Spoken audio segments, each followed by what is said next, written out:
Kumusta, minamahal kong mga kapatid? Sa labis na kagalakan ay tinatanggap ko ang bawat isa sa inyo sa espesyal na lugar na ito kung saan tayo ay nagtitipon upang hanapin ang bagay na lahat tayo ay nangangailangan, pag-asa, pag-ibig at pagkakaisa. Ngayong araw, pag-uusapan natin ang isang napakahalagang paksa, lalo na sa panahon na puno ng mga hamon, ang panalangin para sa kapayapaan sa gitna ng mga kahirapan. Nabubuhay tayo ngayon sa isang panahon ng kawalan ng katiyakan, tunggalian at tensyon na tila nasa paligid natin. Ang karahasan, pagkakabahabahagi at takot ay pilit tayong pinipigilan at ginagawang walang magawa. Ngunit tayo bilang mga anak ng Diyos ay may hawak na makapangyarihang katotohanan. Ang panalangin ay may kakayahang baguhin ang realidad. Ipinagdudugtong tayo nito ng direkta sa Ama at sa isa't isa, lumilikha ng ugnayan ng pananampalataya, pag-ibig at malasakit na kayang makatawid sa anumang bagyo. Pinaaalalahanan tayo ng salita ng Diyos sa Filipos 4:6-7. Huwag kayong mabalisa tungkol sa anuman. Sa halip sa lahat ng bagay, idulog ninyo sa Diyos ang inyong mga kahilingan sa pamamagitan ng panalangin at pagsusumamo na may pagpapasalamat, at ang kapayapaan ng Diyos na hindi kayang maunawaan ng tao ang siyang mag-iingat sa inyong puso at isipan kay Kristo Jesus. Napakalalim ng mensaheng ito. Ayaw ng Diyos na ang takot at pag-aalala ang mamuno sa ating buhay. Inaanyayahan niya tayo na ibigay ang lahat sa Kanya sa panalangin upang tumanggap ng kapayapaang lampas sa anumang unawa ng tao. At ito mismo ang nais kong pagnilayan natin ngayon. Ang panalangin ay hindi lamang isang tahimik na sandali sa pagitan mo at ng Diyos, kundi isang kilos din ng pakikipag-ugnayan. Kapag tayo ay nagkakaisa sa panalangin, pinatitibay natin ang ugnayan ng pananampalataya at nagiging ilaw tayo sa gitna ng dilim, nagdadala ng pag-asa at kapayapaan sa mga nasa ating paligid. Kaya't nais kitang anyayahan, ibahagi mo sa mga komento kung paano nakapagbigay ng pagbabago ang panalangin sa iyong buhay. Baka ang iyong patutuo ang eksaktong kailangan ng isang tao upang muling magkaroon ng lakas at hanapin ang kapayapaan ng Diyos. At kung hindi ka pa nakasubscribe sa channel na ito, ngayon ang tamang oras.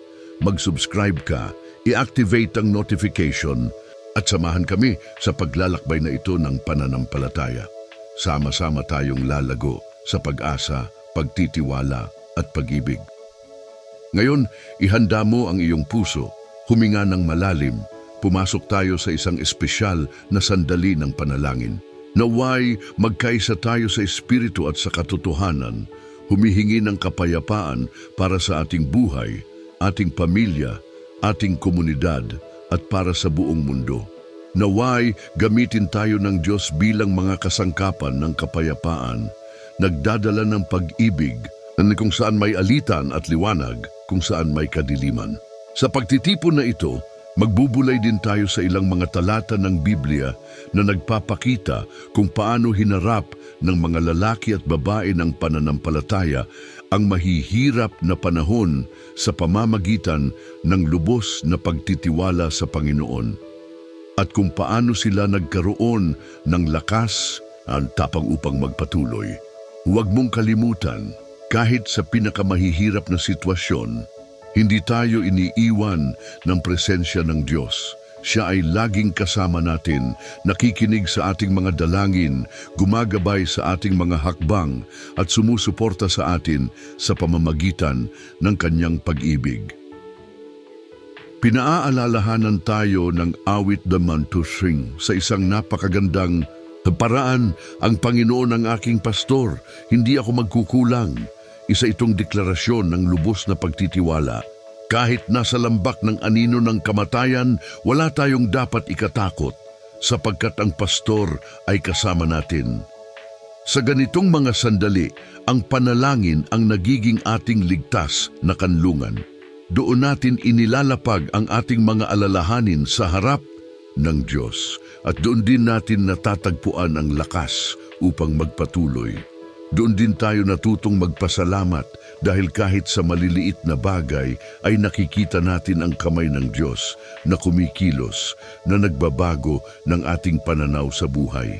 Sa madaling sabi, ang manalangin para sa kapayapaan sa may hirap na panahon ay isang deklarasyon ng pananampalataya at pagtitiwala sa ating pastor. Ito ay pagkilala na hindi tayo nag-iisa at na ang kapayapaan ng Diyos, yaong humihigit sa lahat ng unawa, ay maaaring pumuno sa ating puso. Kaya't ito ang aking paanyaya sa iyo. Huwag kang panghinaan ng loob. Magkaisa tayo sa panalangin, ang tiyak na kung saan 2 o 3 ang nagtitipon sa pangalan ni Jesus, siya ay naroroon. Ihanda mo ang iyong sarili. Buksan mo ang iyong isipan. Ihanda mo ang iyong puso. Sama-sama nating hanapin ang kapayapaang tanging ang Panginoon lamang ang makapagbibigay. Inaanyayahan tayo ng Diyos na imulat ang ating mga mata upang mapansin ang mga pagpapalang nasa paligid na natin. Kahit sa gitna ng kaguluhan, laging may maliliit na tanda ng pasasalamat na nagliliwanag sa ating landas at nagpapaalala na siya ay nananatiling tapat. Ang pagbabago ng ating pananaw ay mahalaga upang maranasan ang kapayapaang inilarawan ni Pablo. Ang pasasalamat ay parang isang salamin na tumutulong sa atin makita ang mabuting bahagi ng buhay, kahit na ang mga problema ay tila nais sakupin ang lahat. At sa huli, nananatili ang pangako. Ang kapayapaan ng Diyos ang mag-iingat sa ating puso at isipan, para bang ipinaaalala niya na kahit sa ating kahinaan, maaari nating matagpuan ang isang mas dakilang lakas. Ang kapayapaang ito ay hindi panandalian o basta damdamin lamang. Ito ay isang proteksyong mula sa itaas na nagtataguyod sa atin sa harap ng mga unos ng kaluluwa. Kapag tayo'y nananalangin, hindi lang natin ibinubuhos ang ating mga alalahanin sa Diyos. Nagbubukas din tayo ng puwang upang tanggapin ang kapayapaang nagmumula sa Kanya. Isang kapayapaang nagbibigay lakas upang harapin ang mga laban ng may pananampalataya at tapang, tiyak na inaalagaan tayo sa bawat sandali kahit sa pinakamadilim na araw. Ang panalangin para sa kapayapaan ay parang paglalagay ng ilaw ng pag-asa. Isa itong hakbang ng pagsuko, ngunit isa rin itong katiyakan kasama natin ang Diyos sa bawat hakbang. At ang panalangin ay hindi lamang para sa ating sarili, kundi para rin sa mga tao sa ating paligid, sapagkat dito natin natatagpuan ang daan tungo sa kapayapaang hindi kayang ipaliwanag ng tao. Ang kapayapaan ay isang mahalagang tema sa buong Biblia at bahagi ng relasyon na ninanais ng Diyos na magkaroon tayo kasama niya. Sa Isaiah 26:3, mababasa natin ang isang pangakong napakalalim sa panahon ng takot at kawalan ng katiyakan. Iyong iingatan sa lubos na kapayapaan ang taong ang pag-iisip ay nananatiling matatag sa iyo sapagkat nagtitiwala siya sa iyo. Itinataas tayo ng talatang ito na magnilay sa kapayapaang iniaalok ng Diyos at sa ating responsibilidad na hanapin ito sa pamamagitan ng pagtitiwala sa Kanya. Nabubuhay tayo sa magulong panahon, masasamang balita, krisis sa lipunan, kawalang katiyakan sa ekonomiya, at mga personal na hamon na madaling nagtutulak sa atin sa pagkabalisa. Ngunit pinaalalahanan tayo ng salita ng isang makapangyarihang katotohanan. Ang tunay na kapayapaan ay hindi ang kawalan ng problema, kundi ang presensya ng Diyos sa gitna ng mga ito. Ang kapayapaang mula sa Panginoon ay humihigit sa mga pangyayari. Ipinapanganak ito sa ating kalooban Kapag pinili nating magtiwala, kahit tila bumabagsak ang lahat, ipinapakita sa atin ni Isaias na ang katatagan ay hindi nagmumula sa solusyon ng tao, kundi sa isang isipan at pusong nananatiling nakaangkla sa Diyos. Ang pagtitiwala sa Kanya ang nagbibigay sa atin ng katahimikan upang makatawid sa anumang unos. Isa itong pang-araw-araw na desisyon. Sa halip na pakainin ang pagkabalisa, pinapakain natin ang kaluluwa sa pamamagitan ng mga katotohanan ng kasulatan at ng katiyakang hawak ng Diyos ang lahat ng bagay. At ang pagtitiwalang ito ay hindi naglalakad nang nag-iisa. Ito ay pinalalakas sa pamamagitan ng panalangin, sapagkat sa panalangin, inilalagak natin ang ating mga alalahanin sa paanan ng Panginoon. Kinikilala na hindi natin kayang kontrolin ang lahat, ngunit Siya ang nagmamay-ari at nangangasiwa ng lahat ng bagay. Itataas namin ngayon ang aming puso sa pasasalamat para sa lahat ng bagay na natanggap na namin mula sa mga kamay ng Diyos. Kahit sa mga oras ng kahirapan, alam namin na may mas dakilang layunin Siya sa paggabay sa aming mga hakbang. Naway, hindi kami mawalan ng pagiging sensitibo upang makita ang maliliit na kagalakang nagbibigay liwanag sa buhay, isang taos-pusong ngiti, isang salita ng malasakit, o kahit isang simpleng kilos na muling nagsisindi ng pag-asa sa aming puso at sa puso ng mga taong nasa aming paligid. Amang minamahal, turuan mo kami na makita ang halaga ng mga payak na sandali at kilalanin na ang bawat umaga ay isang kaloob ng iyong biyaya. Naway maging bahagi ng aming buhay ang pasasalamat, hindi lamang sa araw ng kasayahan, kundi pati na rin sa mga araw ng luha at pagsubok. Ipakita mo sa amin na kahit ang sakit at pakikibaka ay maaaring maging pintuan upang maranasan ang iyong lakas at ang kaaliwan ng iyong pag-ibig. Panginoon, tulungan mo kaming maging buhay na kasangkapan ng pagbabago sa aming komunidad.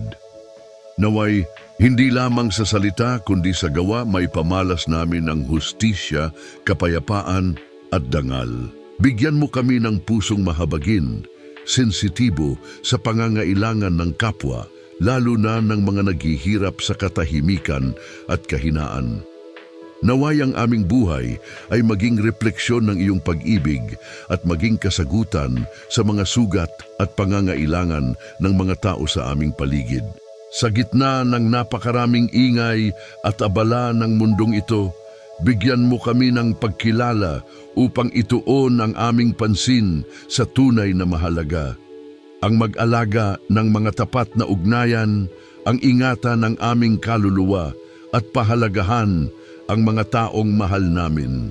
Naway magkaroon ng puwang sa aming puso ang pagpapatawad upang pagalingin ang mga sugat at burahin ang mga hinanakit, upang sa halip na galit ay sumibol ang pagkakasundo, pagkakaisa at kapayapaan. Amang mapagmahal, inaalala rin namin ang mga nagdadala ng mabibigat na pasanin at nakararamdam ng pagkaubos sa kanilang araw-araw.